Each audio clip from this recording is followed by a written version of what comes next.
मंगलम भगवान वीरो मंगलम गौतमो गणी मंगलम कुंद कुंदार्यो जैन धर्मोस्तु मंगलम सर्वमंगल मांगल्यम सर्वकल्याणकारकं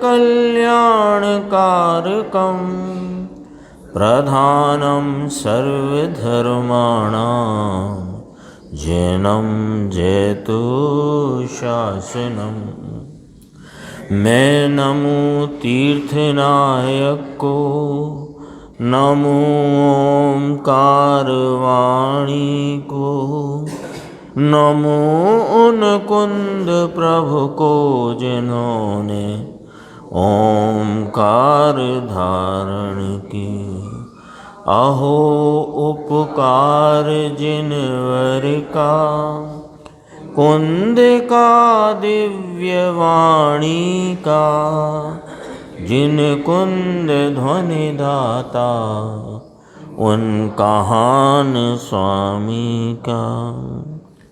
रम्यूण जिणम वीरम अनंत वर्णान दंसन सहावम भोक्षामिनियम सारम केवली शुद्ध केवली भणिदम। नियम सार जी परमागम ग्रंथ के परम समाधि अधिकार की 125 नंबर की गाथा, इसकी स्वाध्याय अपन ने प्रारंभ की। इसके गाथार्थ और टीका के उपरांत गुरुदेव का व्याख्यान, उस पर अपन आज स्वाध्याय करते हैं। तो पेज नंबर है इसका 88 पर एक चर्चा आई थी, वो अपन ने कल पढ़ी थी कि सामायिक कहो, प्रायश्चित कहो, कायोत्सर्ग कहो, धर्म ध्यान कहो, प्रत्याख्यान कहो, भक्ति कहो, जो कहो वह सब एक अपने चैतन्य स्वरूप आत्मा में लीनता का, एकाग्रता का परिणाम है। और खरेखर वही चारित्र है जिसको अनेक नामों से व्यवहार अपेक्षा से संज्ञाएं दी गईं, लेकिन खरेखर तो चारित्र एक स्वरूप की लीनता ही है। और इस नियमसार नामक जो ग्रंथ है, जिसको आचार्य कुंद कुंद भगवान ने निज भावना के निमित्त लिखा, उसमें सारी चारित्र की चर्चा स्वरूप के आलम्बन में वर्तती हुई एकाग्रता की परिणति, लीनता, उस पर ही सारी चर्चा आई है। निश्चय धर्म जिसे कहना, चारित्र जिसे कहना, 89 पेज पे अपन देखते हैं। देखो बीच में से 89 पेज। एकेंद्रिय आदि प्राणी समूह को क्लेश के हेतुभूत समस्त सावद्य के व्यासंग से विमुक्त है। यानी सामायिक किसको है, ये वाली बात चलती है। किसको सच्ची सामायिक वर्तती है, वो वाली बात चलती है। तो पहला बिंदु लिया टीकाकार मुनिराज ने कि एकेंद्रिय आदि प्राणी समूह को क्लेश के हेतुभूत समस्त सावद नाम हिंसा पाप, पाप में गया सावद, और मूल इसमें हिंसा लेना। तो एकेंद्रिय आदि, एक इंद्रिय, दो इंद्रिय, तीन इंद्रिय, चार इंद्रिय, पांच इंद्रिय, कोई प्राणी को जो उसके उपयोग चित्त में क्लेश की उत्पत्ति करने वाला ऐसा कोई भी परिणाम, वो पाप में गिना गया। और उसके व्यासंग माने गाढ़ संग से, लिखा ना, गाढ़ संग, व्यासंग का अर्थ किया है, यानी अकेला संग शब्द न लिया मुनिराज ने। व्यासंग, तो व्यासंग यानी गाढ़ संग, संग, आसक्ति, वो उस प्रकार की उसमें प्रवृत्ति की तरफ का झुकाव वो नहीं है। प्रशस्त, कदाचित उनके गमन आदि में हिंसा हो जाती है, लेकिन उस तरफ का परिणाम नहीं है, उस तरफ का झुकाव नहीं है। वे स्वयं ऐसी प्रवृत्ति में रहते हैं कि कोई एकेंद्रिय आदि प्राणियों को क्लेश का कोई हेतु न बने। इतनी चर्चा यहाँ आई, इसको देखो। तो फिर दूसरा बिंदु आया, प्रशस्त अप्रशस्त यानी शुभ अशुभ समस्त काय वचन मन के व्यापार के अभाव के कारण। अशुभ का तो पहले ही सावध के त्याग रूप बात करके कह दी थी, लेकिन मन वचन काय की प्रवृत्ति में भी वो अप्रशस्त तो है ही नहीं, लेकिन प्रशस्त निमित्तों की तरफ मन वचन काय के आलम्बन से कोई प्रवृत्ति नहीं है, ये कहा। दोबारा देखो, प्रशस्त अप्रशस्त समस्त काय वचन मन के व्यापार के अभाव के कारण। तो काय वचन मन का व्यापार तो मुनिराज करते नहीं, कोई आप भी नहीं करते, हम भी नहीं करते। काय वचन मन ये तीनों परद्रव्य हैं और इनके आलम्बन में, इनके निमित्त से वर्तती हुई जो उपयोग की प्रवृत्ति, उसका त्याग। तो वो जो प्रशस्त निमित्तों के प्रति के भी मन वचन काया के आलम्बन से वर्तने वाला उपयोग व्यापार है, उसका अभाव है। अर्थ ये हुआ इसका। दोबारा पढ़ते हैं, बोल्ड अक्षर देखना राजेश भाई, देखो। प्रशस्त नाम शुभ और अप्रशस्त नाम अशुभ। यदि अपन इन्हें निमित्त के तरीके गिने तो प्रशस्त में देव गुरु शास्त्र और अप्रशस्त में जगत के और कोई भी द्रव्य, सब आ गए ना। अब कहा क्या है, प्रशस्त अप्रशस्त समस्त। समस्त कहकर दोनों भाव आ गए, दोनों प्रकार के निमित्त आ गए, देवगुरु शास्त्र भी आ गए और उनसे अन्य जगत के अन्य पदार्थ, अन्य जीव अजीव सब आ गए। तो उनके प्रति के काय वचन मन के व्यापार के अभाव के कारण। अपन यहाँ निर्देश भाई भाषा समझने की चेष्टा करते हैं। काय वचन मन का व्यापार किस जीव को है, पहले तो इस पे विचार करो। कौन सा जीव है जगत में जिसको मन वचन काया का व्यापार होता है? कोई को नहीं। मन परद्रव्य, वचन परद्रव्य, काया परद्रव्य, उसका व्यापार जीव कैसे करे कि नहीं। तो इसका अर्थ क्या निकला कि देव गुरु शास्त्र हो अथवा उनसे अन्य जगत के कोई चेतन अचेतन पदार्थ, स्त्री पुत्र कुटुंब घर द्वार कुछ भी वो हो, उनके प्रति का मन वचन काया के आलम्बन वाला, यानी मन वचन काय के निमित्त से वर्तती हुई उपयोग की व्यापार प्रवृत्ति का अभाव है मुनिराज को, ये कहा। जिसके कौन मुनिराज की बात चलती है यहाँ, सामायिक के संदर्भ से चलती है कि किन को सच्ची सामायिक है, ये बात चलती है। देखो, प्रशस्त अप्रशस्त समस्त काय वचन मन के व्यापार के अभाव के कारण। तो 2 पॉइंट आ गए अपने पास। सावध योग से निवृत्ति यानी पाप भावों से निवृत्ति, 5 इंद्रियों के वलन से निवृत्ति और मन वचन काया के वलन से भी निवृत्ति। तीनों बोल इसमें ले लिए। पाप रूप कार्यों से निवृत्त हैं, 5 इंद्रियों के झुकाव के प्रति भी, यानी 5 इंद्रिय के जो विषय हैं उनके प्रति भी झुकाव उपयोग का नहीं, और मन वचन काया के आलम्बन से भी उपयोग के व्यापार की भी निवृत्ति है। तो फिर ये क्या रह गया ढलने को? उपयोग तो है ना, उपयोग का कार्य तो रुका नहीं है। अब उपयोग नहीं लगा हुआ है पाप कार्यों में, उपयोग नहीं लगा है मन वचन काय के निमित्त से बाह्य प्रवृत्ति में, उपयोग नहीं लगा है 5 इंद्रिय के विषयों के प्रति के झुकाव में। फिर उपयोग कहाँ गया? कि अंदर गया। तो कहते आ बाजू अंदर ढले।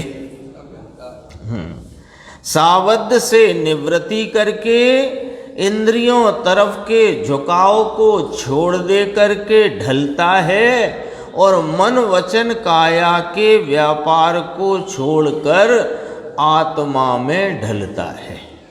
तो ओ मुनि को इस प्रकार जो प्रवर्त हैं उन मुनि को सामायिक व्रत स्थायी है। अब इसमें एक शब्द आया स्थायी, स्थायी का अर्थ है सच्चा, स्थायी का अर्थ है सच्चा। देखो लिखा गुरुदेव ने, ये मुनि को सामायिक सच्ची है, स्थायी यानी कि सत्य है, बाकी तो सब कहने मात्र सामायिक करी है ना। अभी इस भव में जो कुछ करी हो वो भी कहने मात्र की। पूर्व में जब द्रव्यलिंग धारण किया अनंती बार, तब भी जो सामायिक करी या जो भी पूर्व भवों में सामायिक करी, वह सब कैसी करी, कहने मात्र की करी। कहते नहीं अभी हमारा सामायिक का टाइम हो गया। क्या सामायिक है भैया, पता तो रहना चाहिए। आज सीडी में आया ना, पहले में पहले क्या करना, कि पहले में पहले इस चैतन्य आत्मा को पहचान कर इसकी प्रतीति और अनुभूति करना, ये पहले करना। इसके पहले क्या करना कि जब पहले कहा तो फिर पहले क्यों पूछा। भाई कोई अपने पास आए, बालक हो कोई हो, पहले क्या करें सा कि पहले तुम एक काम करो, स्नान कर लो। तो अब स्नान के पहले क्या करें, तब उसे क्या जवाब देना बताओ आप, क्या जवाब दोगे आप। बालक उठ के आया, बताओ साहब क्या करें, तो कहा स्नान कर लो पहले। अच्छा उसके पहले क्या करें, तो फिर उसको फिर क्या जवाब दे सकते हो आप, स्वयं विचार करना। जब आचार्य भगवान मुनिराज ज्ञानी धर्मात्मा सब एक ही स्वर में एक ही बात कहते हैं, पहले में पहले अपने चैतन्य परमात्मा को पहचान कर उसकी अनुभूति और प्रतीति करना, फिर उसमें लीनता स्थिरता बढ़ेगी, बढ़ाना और पूर्ण स्थिरता प्राप्त करना, हो गया काम पूरा। तो सामायिक कब करना, कि पहले जिसके आलम्बन में, जिसकी तरफ के झुकाव में, जिसकी तरफ ढल कर के उपयोग सामायिक रूप भाव में परिणमता है, उस आत्मा का पता तो खोज लो। तो इसके अलावा जितनी सामायिक करी वो कहाँ गई, कि कहने मात्र की है। तो वह पंच परमेष्टि का स्मरण करना क्या सामायिक नहीं है, कि नहीं है।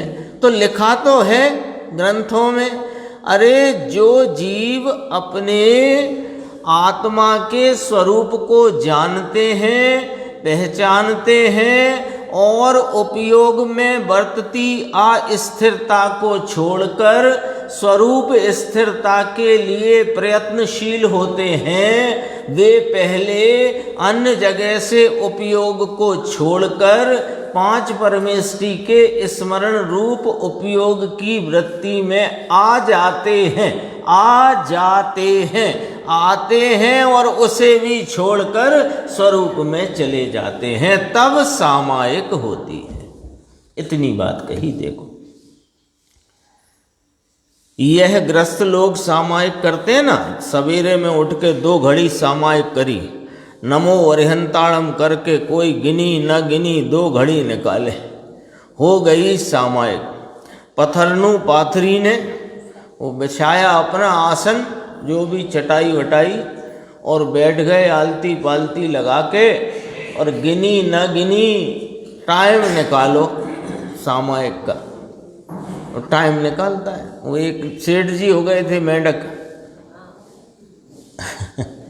आता है ना वो कथा में, टाइम निकाल रहे थे वे।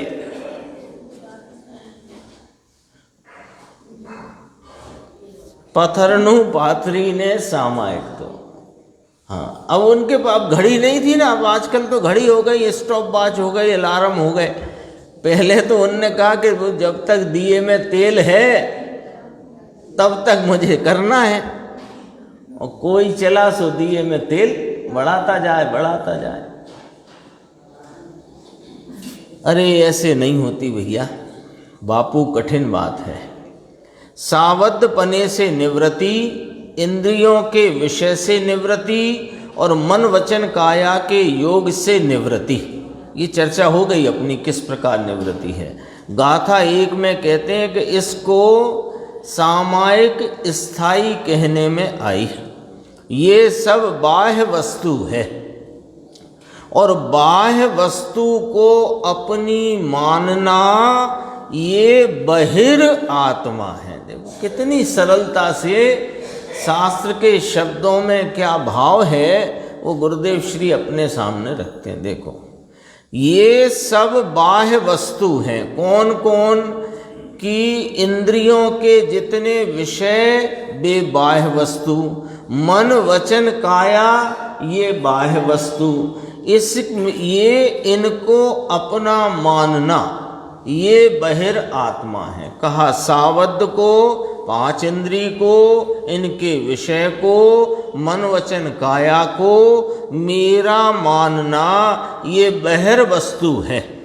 इसलिए आत्मा, बहिर आत्मा शब्द है ना, तो बहिर वस्तुओं में आत्मा माने मैं पना करना ये बहिर आत्मा है।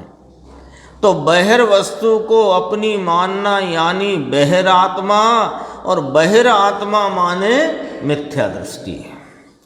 इसको सामायिक होती ही नहीं है।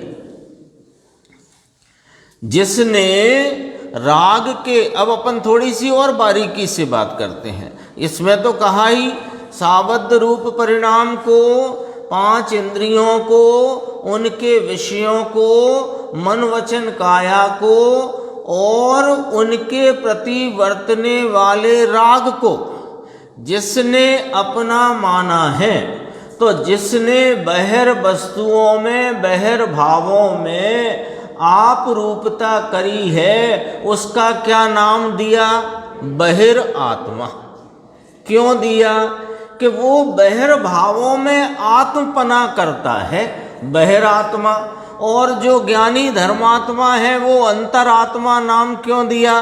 कि वह अंतरंग स्वरूप में आत्मपना करता है, तो उसका नाम आत्मपना करता माने उसको वर्तता है, ऐसे अंतरात्मा। तो यहाँ कहा कि ये मिथ्या दृष्टि है। कौन मिथ्या दृष्टि है? बहिरात्मा। बहिरात्मा कौन है? कि बहिर वस्तुओं और बहिर भावों में जिसने आत्मपना किया है वो बहिरात्मा है, मिथ्या दृष्टि है। इसको सामायिक होती ही नहीं,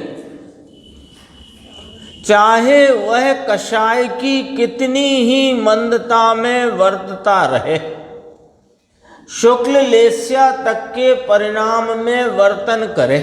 शुक्ल लेस्या कषाय का भाग है, शुक्ल लेस्या है ना, कषाय के हिसाब का एक डिग्री नापने की वो भी है लेस्याओं के हिसाब से।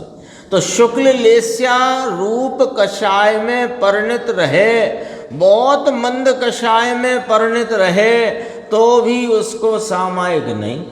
तो सामायिक निकषाय परिणति का नाम है, कषाय परिणति का नहीं। ये अर्थ करना है यहाँ यही बात कहना है। इनको सामायिक नहीं होती। सावध योग से, इंद्रियों के विषय से, मन वचन काया, इन तीनों से अत्यंत निवृत्ति होकर के अंदर में एकला ये आत्मा। तब गुरुदेव कहते हैं ना, एक तरफ राम और एक तरफ गांव। यही बंटवारा है जन शासन में, वेद ज्ञान का बंटवारा यही है। एक तरफ राम और एक तरफ गांव। राम माने अपना चैतन्य परमात्म तत्व, एक रूप टंकोदकीर्ण ज्ञायक भाव, अनादि अनंत रहने वाला वह जो वस्तु तत्व है वो राम, और बाकी सब गांव है ना, राम और गांव। तो अब वो पूरा गांव वहाँ चला गया। 5 इंद्रिय, उनके विषय, मन वचन काया, ये सब गांव में चले गए। तो अब उधर से उपयोग हटा तो कहाँ आया कि ये अंदर में अकेला यह आत्मा राम, एकला ध्यान में आत्मा।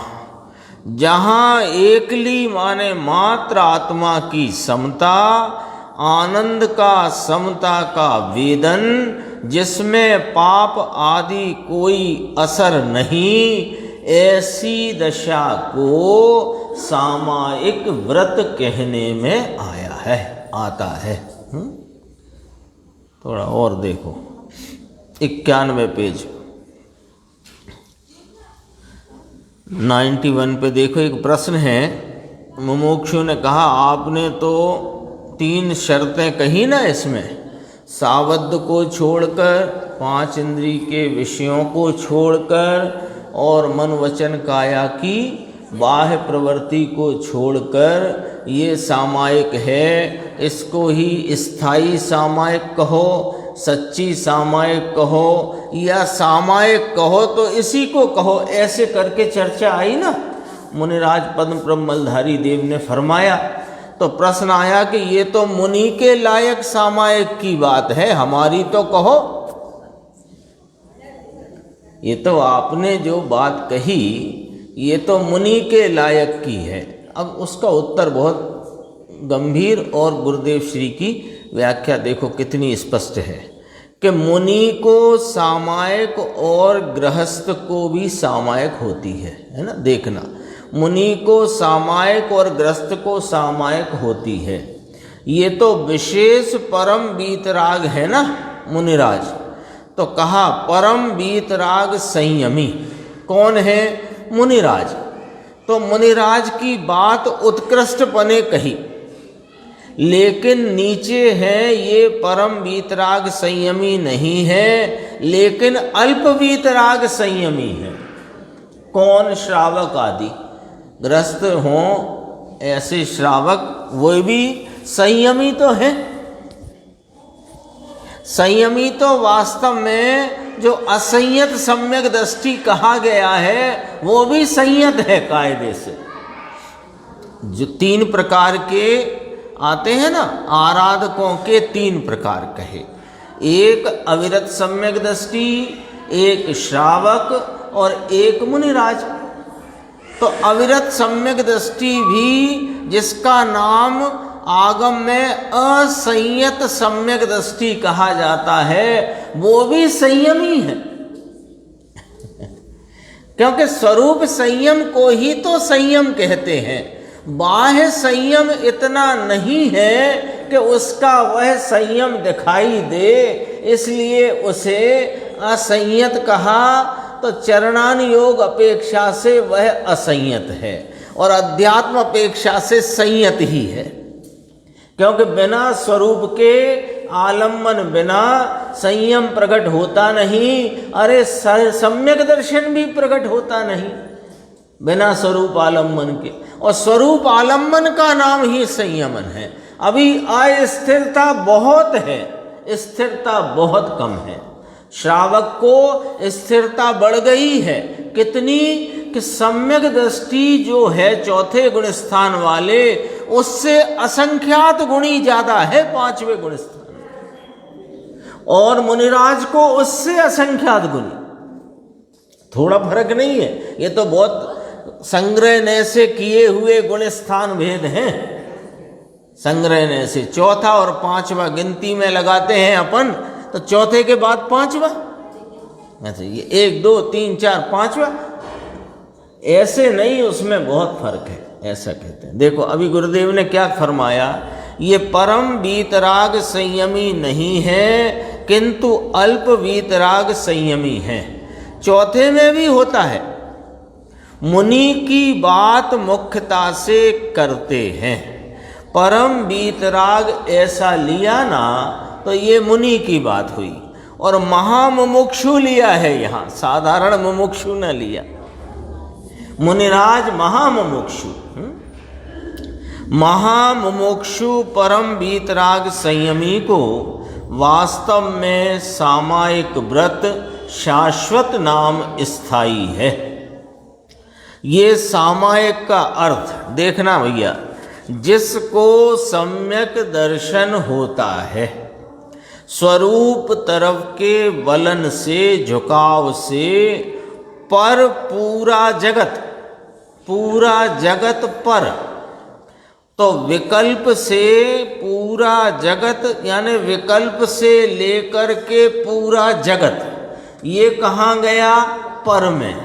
और पूरा जगत इससे भिन्न, पूरे जगत से तो जगत में क्या क्या लेना, किस जगत में जितने चेतन अचेतन पदार्थ हैं वे, और उनके प्रति का वर्तता हुआ जो राग आदि विकारी भाव, वो भी विकल्प से लेकर के आ गया ना। तो विकल्प से लेकर के पूरा जगत, इससे भिन्न अपनी चीज का अनुभव होता है, तब इसको समकित रूपी सामायिक होती है। लो, आज सामायिक का ही पूरा स्पष्टीकरण आया कि नहीं आया? कोई कहता ना हमको तो सामायिक की प्रतिज्ञा है, कहते ना, तो काय की प्रतिज्ञा ली है भैया तुमने? सामायिक की। अच्छी बात है। सामायिक कहते किसे हैं, पहले ये पता कर लिया था क्या कि सब देखा देखी का धंधा चल गया? सामायिक कहते किसे हैं, यहां आई चर्चा। हमारे तो प्रतिज्ञा है सामायिक की। अब तुम्हारे प्रतिज्ञा है तो अच्छी है, लेकिन प्रतिज्ञा ली है सामायिक की। सामायिक किसे कहते? इसमें आई कि नहीं आई बात? तो अभी अपन ने ये भी देखा, ये प्रश्नोत्तर भी देखा यशवंत भाई, निर्देश देखो, ये प्रश्नोत्तर आया कि ये तो आपने मुनि के लायक की बात की है। भैया सामायिक का तो एक ही स्वरूप है। मुनि को परम वीतराग संयम बरतता है, गृहस्थ को अल्प वीतराग संयम है, और सम्यक दृष्टि को भी वीतराग संयम बरतता है और अल्प है। अभी अपन ने चर्चा कर ली चौथे पांचवें गुण स्थान आदि के माध्यम से। तो सामायिक कहना किसको कि पूरे जगत से भिन्न अपनी चैतन्य चीज का जब अनुभव होता है, तब इसको सामायिक होती है। तो बिना चैतन्य स्वरूप के अनुभव संचेतन प्रतीति के बिना कोई सामायिक होती नहीं है। तो जो प्रतिज्ञा ली वो खोटी है कि देखो भैया, जब सामायिक ही खोटी है तो हम तो प्रैक्टिस कर रहे हैं, हम तो अभ्यास करते हैं। अभ्यास में क्या बुराई है? क्यों भाई मुकेश बाबू, अभ्यास में क्या बुराई है? हम तो अभ्यास कर रहे हैं। मान लो कोई ऐसा विचार करे तो अभ्यास करो ना। अभ्यास भी जिसके आलम्बन में सामायिक है, उसके आलम्बन बिना अभ्यास भी कैसे होएगा? हम तो पूर्व दिशा की तरफ चलने का अभ्यास कर रहे हैं। अब पश्चिम में चलते जाओ, पूर्व का अभ्यास कैसे होगा? पूर्व दिशा की तरफ जाने। तो अभ्यास भी कहाँ होएगा कि अभ्यास वहां होगा जहां सामायिक का जो सामग्री है वो सामग्री ही नहीं, तो अभ्यास क्या हवा में हो रहा है? सामग्री क्या है सामायिक की? पूरे जगत से भिन्न यह मेरी अपनी चैतन्य वस्तु, इसका संचेतन, इसकी प्रतीति, इसका आस्वादन, इसका अनुभव, ये चैतन्य वस्तु सामग्री है। इसके बिना अभ्यास भी नहीं होता। देखो स्पष्ट कहते हैं यहाँ, अपनी चीज का अनुभव होए तब इसको समकित रूपी सामायिक होती है। समकित, सामायिक, ज्ञान सामायिक और चारित्र, ये समकित सामायिक है। इसमें ज्ञान करके स्थिर होए। सामायिक की जो विषय वस्तु है, जो सामग्री है, अपना चैतन्य परमात्म तत्व, उसका ज्ञान करे, भान करे, प्रतीति करे, उसमें स्थिर होए। यह ज्ञान सामायिक और राग रहित होकर स्थिर होना चारित्र सामायिक है। अजान्य मानस को तो ऐसा कठिन लगे, नए व्यक्ति को ऐसा होए तो फिर कहे कि हम ये सब करते हैं, उसको काय में डालें, उसको बहुत घबराहट हो जाती है, नहीं हो जाती। जैसे एक छोटा सा उदाहरण देते हैं कि जैसे किसी व्यक्ति को कोई रोग हुआ और वह कदाचित किसी नीम हकीम के पल्ले पड़ गया और उसने 1,50,000 2 लाख रुपए दवाइयों में खर्चा किए और अनेक प्रकार का पत्त का भी उसने कार्यक्रम रखा। अब रोग तो ठीक हुआ नहीं, तो किसी भले मानुस के मिल जाने से वो भले व्यक्ति ने ये कहा कि ऐसा करो भैया, तुम्हारा रोग बढ़ता जा रहा है तो तुम तो कोई विशेषज्ञ के पास जाओ। तो वह विशेषज्ञ चिकित्सक के पास पहुंचा और उसने अपना पुराना सब बताया कि हमने ये दवाइयाँ खाई, ये किया।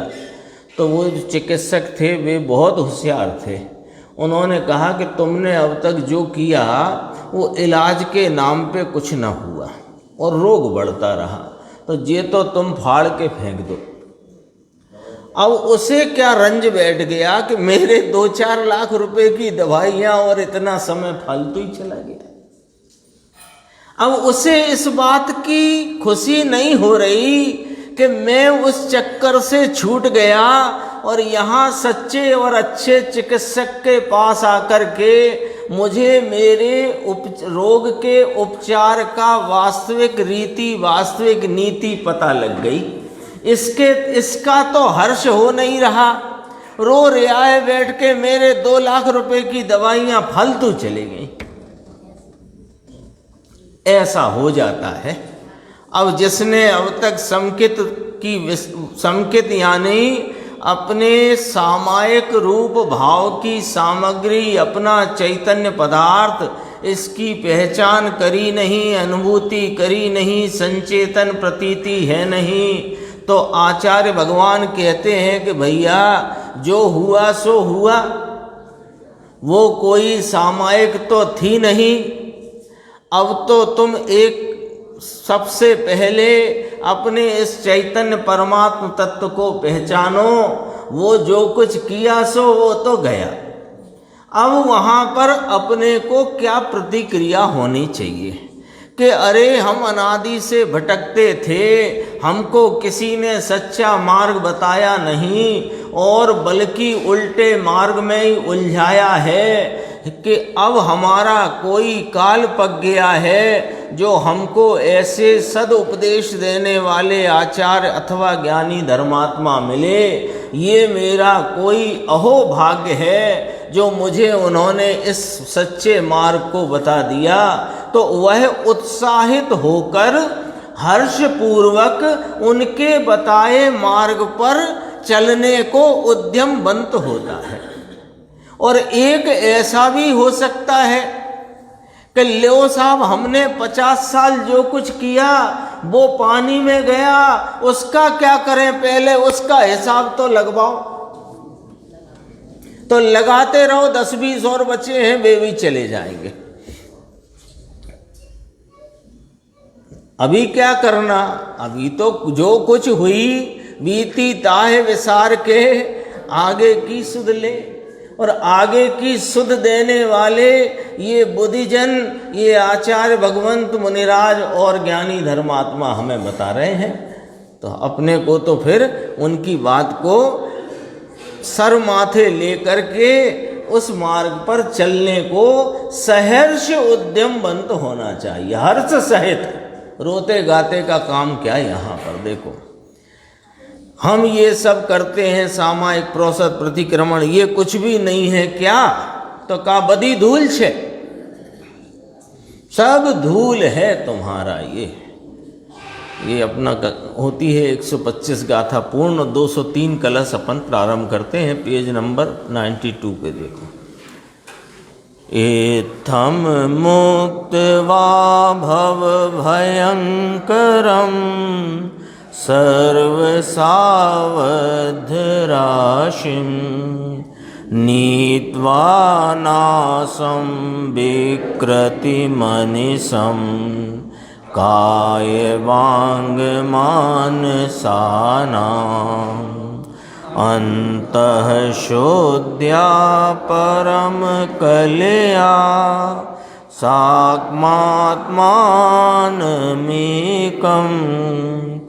बुद्ध्वा जन्तु स्थिर सममयं शुद्धशीलं प्रयाति। श्लोकार्थ है, इस रीति से, ये शब्द कीमती है। इस रीति से क्यों कि जो आचार्य भगवान ने पूर्व की गाथा में कहा, टीकाकार मुनिराज ने जो रीति बताई 3 बिंदु वाली, सर्व सावध को छोड़कर, 5 इंद्रियों के तरफ के वलन को छोड़कर, मन वचन काया के प्रति के व्यापार के अभाव रूप वृत्ति में, फिर तो कहा इस रीति से। तो कहाँ ढला फिर उपयोग? वो 3 बिंदु आए थे ना, तो उपयोग आत्मा में ढलता है। इसलिए कहा इस रीति से भव भय के करने वाले समस्त सावध समूह को छोड़कर, काय वचन मन की विकृति को निरंतर नाश प्राप्त करा के, अंतरंग शुद्धि से परम कला सहित, यानी परम ज्ञान कला सहित एक आत्मा को जानकर जीव स्थिर सममय शुद्ध शील को प्राप्त करता है, अर्थात शाश्वत समतामय शुद्ध चारित्र को प्राप्त करता है। पहले 2 बातें कहीं, भव भय के करने वाले समस्त सावध समूह को छोड़कर, ये जितना भव भय कहा, यानी भव भय का अर्थ क्या? भव से भयभीत हुआ है वो अलग बात है। यहाँ भव भय का अर्थ है कि भव भयरूप है, भव भयरूप है। ये भव वो है जिनसे डरना चाहिए। यह क्यों कि इन भव में आकुलता और क्लेश के अतिरिक्त कुछ नहीं है। इसलिए भव भय को करने वाले, तो भव भय माने भव भय रूप भवों को करने वाले समस्त सावध समूह को छोड़कर, पाप रूपी सब समूह को छोड़कर, काय वचन मन की विकृति को, ये काय वचन मन की विकृति कही, उपयोग की जितनी प्रवृत्ति काय वचन मन के आलम्बन में लगती है वह सारी विकृत है।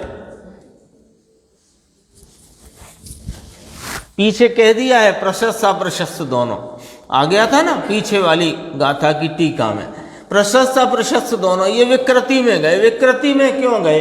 क्योंकि राग की उत्पत्ति है। मन वचन काया के आलम्बन में वर्तने वाला जीव का उपयोग का जितना व्यापार है उसमें नियम से राग रूप विकृति की उत्पत्ति होती है। इसलिए संक्षिप्त में और सीधा कहा, काय वचन मन की विकृति को निरंतर ना। अब इसमें अर्थ अपने को निकालना जरूरी है ना।